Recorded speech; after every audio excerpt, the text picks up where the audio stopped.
It's the famous symbol of Scotland Yard, and it'll be moving along with the force to a new location on the banks of the Thames. Today, the Met unveiled the proposed designs for its new HQ on Victoria Embankment, as our Home Affairs correspondent Guy Smith reports.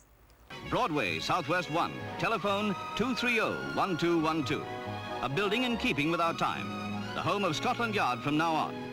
But not for much longer. After almost half a century in Victoria, the Met Police's headquarters is being sold off. The new map room covers more than 500 square miles of the Metropolitan District. Scotland Yard's new home will return to the banks of the River Thames, where it once was nearly 50 years ago. Today, these images were released to the public, showing what it could look like. By 2015, the redevelopment of this former police station is expected to be complete. Possibly be lit up in blue.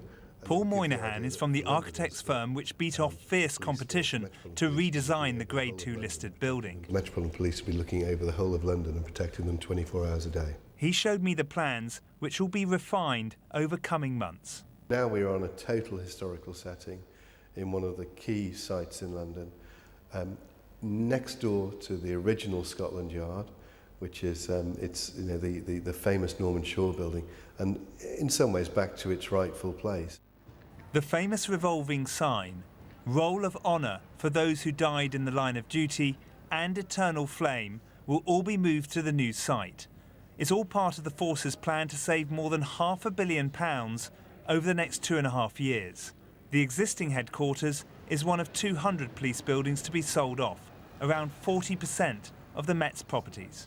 Well, Scotland Yard is an old building, and it's one that's costing an awful lot of money, around £12 million a year to run. It's an opportunity to move to its historic home in Whitehall, right next to Old Scotland Yard, and to reduce the running costs and avoid having to spend about £50 million in updating Scotland Yard. We don't know yet exactly how much the new HQ will cost. It's still subject to planning permission. Fingers crossed it'll be delivered on time and on budget, and something fit for the 21st century. Marching towards the new century, Scotland Yard.